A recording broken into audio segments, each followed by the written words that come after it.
건설 현장 장마철 시기에 그 위험 요인이 있는데 침수, 굴착면 및 흙막이 지붕은 무너짐, 태풍, 강풍으로 인한 무너짐, 낙뢰, 추락, 감전, 중독, 질식, 온열 질환 이렇게 있는데요. 이번에는 온열 질환 부분을 할 거고 그 중에서 이제 미리 좀 암기해야 될 부분이 온열질환 민간군은 비만, 당뇨, 고혈압, 저혈압 등 질환자를 지칭을 하고 과거의 온열질환 경험자, 고령자는 65세 이상, 폭염 노출 작업 신규 배치자는 요 네 가지가 이제 온열질환 민간군인 거고요.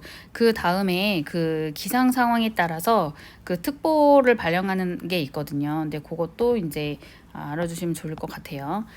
폭염 특보가 있고요. 영양 예보가 있어요. 그래서 폭염 특보 같은 경우는 일최고 하루에 가장 그 최고 체감 온도가 33도 이상인 때가 2일 이상 지속이 되면 폭염주의보라고 하는 거고요. 폭염주의보. 일최고 체감 온도가 35도씨 이상인 상태가 2일 이상 지속되면 폭염경보예요. 그리고 폭염특보가 있고 영양예보가 있거든요. 영양예보 같은 경우는 이제 위험 수준에 따라서 관심, 주의, 경고, 위험으로 이렇게 나누거든요. 관심, 주의, 경고, 위험. 그리고 일반인 같은 경우는 이제 관심일 때는 31도 이상이 22일 이상 연속, 주의는 33도 이상 2일 이상 지속. 요게 이제 주의보고 이게 경보였던 거죠. 35도씨 이상 2일 이상 지속. 특보 기준 같은 경우는 38도씨 이상 2일 이상 지속. 취약인 같은 경우는 조금 온도가 더 낮죠. 관심은 29도고 주의는 31도 이상, 경고는 34도씨 이상, 위험은 37도씨 이상 이렇게 있고요. 일단 요 부분하고 그다음에 3대 기본 수칙이 있어요. 그래서 물, 그늘, 휴식 이렇게 있다. 그래서 요거 먼저 머릿속에 넣고 이제 읽어 나갈게요. 온열 질환이라는 것은 크게 사고 유형으로는 무더위 시간대라고 해서 2시에서 오후 2시에서 5시는 무더위가 가장 심한 때고 그때에 오개 작업으로 인해서 열사병, 열탈진, 열경련, 탈수증이 일어날 수 있으니 그거에 대해서 조치를 하라라는 거예요. 예방하기 위해서. 체감 온도 및 근로자의 건강 상태를 확인하고 물, 그늘, 휴게시설, 휴식 그거에 대한 3대 기본 수칙을 이행을 하며 비상시 응급조치에 대한 내용 등을 미리 사전 점검을 하고 실내에는 국소냉방 장치를 설치를 해서 더운 공기가 정체되지 않도록 주기적인 또 환기 조치를 하며 온열 질환의 위험 및 증상 관리를 하고 3대 기본 수칙을 이행하고 작업 환경 개선을 위해서 실시를 하며 실제 그 온열 질환을 대응을 하기 위해서 근로자에게 교육을 실시를 할 때는 TBM 방법 등을 통해서 하고요. 폭염 대응 조치 같은 경우는 작업자가 일하는 장소에서 꼭 온도 습도계를 비치한 다음에 체감 온도를 측정을 하는 거예요. 체감 온도에 따라서 대응을 해야 되니까요. 쉬는 시간도 그 체감 온도에 따라서 달라지잖아요. 10분에서 15분 그 부분도 있고요.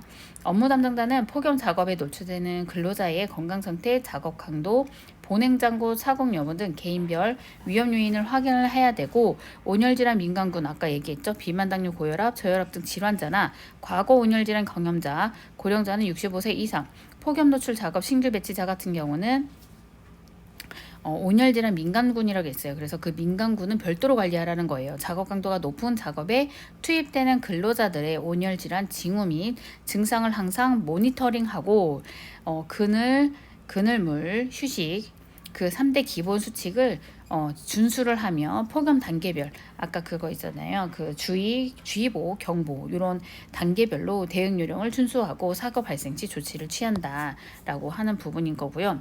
그 3대 기본 수칙이라고 하는 거는 물, 그늘, 휴식이에요. 물은 시원하고 깨끗한 물을 제공하고 작업자가 일하는 장소와 가까운 장소에 그늘진 장소를 마련을 해주고 폭염특보에 따라 주의보는 10분, 경보는 15분씩 1시간당 15분씩 휴식을 취할 수 있도록 해야 돼요. 그리고 오개 작업에 대한 것은 이제 2시부터 5시 같은 경우는 가장 무더운 시간대이기 때문에 근무 시간대를 조정한다든지 업무량을 조정한다든지 실내에서는 이제 안전보건 교육과 근로자의 건강 상태를 확인하는 조치를 취하기 위한 이제 휴식. 그래서 물, 그늘, 휴식 이런 부분이 있고요. 건설 현장에서 휴게시설 설치할 때 좀 주의해야 할 사항이 있는데요. 준수해야 할 사항. 휴게시설은 공사금액 20억 원일 때 설치를 해야 하고 휴게시설 같은 경우는 출력 인원 대비 적정한 크기를 적정한 크기로 휴게시설을 설치해야 되고 18도씨에서 28도씨를 유지하기 위한 냉방 장치를 설치를 하며 휴게시설이 너무 멀면 의미가 없게 되기 때문에 휴게시가 전체의 20% 이내에 위치해 있어야 되는 거예요. 작업 장소가. 그리고 화재 폭발 등 이런 위험한 장소로부터는 당연히 떨어진 곳에 위치해야 되고, 만약에 온열질환 환자가 발생했다라고 하면 119에 신고를 해야 되겠죠. 만약 의식이 없다든지 응급 상황이 되면 119에 구조 요청을 하고, 만약에 그 상황이 아니라고 하면 시원한 장소를 이동을 해서 옷을 좀 헐렁하게 하고 시원하게 해서 숨을 섬친한 휴식을 취할 수 있도록 하며 건강 상태를 수시 확인할 수 있도록 해야 돼요. 그 다음에 열사병으로 재해 사례가 2개가 이렇게 나오게 되는데요. 크게는 대책은 유사해요. 그래서 여기 같은 경우는 일단 폭염주의보가 발효되지는 않았지만 그늘진 곳에서 쉬다가 사망사고까지 이르게 된 부분인 거고요. 요거 같은 경우도 마찬가지, 폭염주의보 볼 때 작업을 하다가 사망사고, 열사병으로 사망사고가 일어나게 된 거예요. 그래서 그거에 대한 대책을 보면 안전대책이 중요하니까 휴게시설의 설치 및 식수 제공, 근로자가 휴식을 취할 수 있도록 휴게시설을 설치하고 충분한 물을 제공하며 항상 체감온도를 확인해서 규칙적이고 충분한 휴게시간을 부여한다. 원래 체감온도 30도도 이상이면 매시간 10분씩 휴식, 체감온도가 35도 이상이면 매시간 15분씩 휴식을 취한다. 또한 특별 관리를 해야 되는 온열질환 민간군과 작업 강도가 높은 작업자에게는 요 10분과 15분보다는 조금 더 추가 배정을 해야 되는 부분이 있겠죠.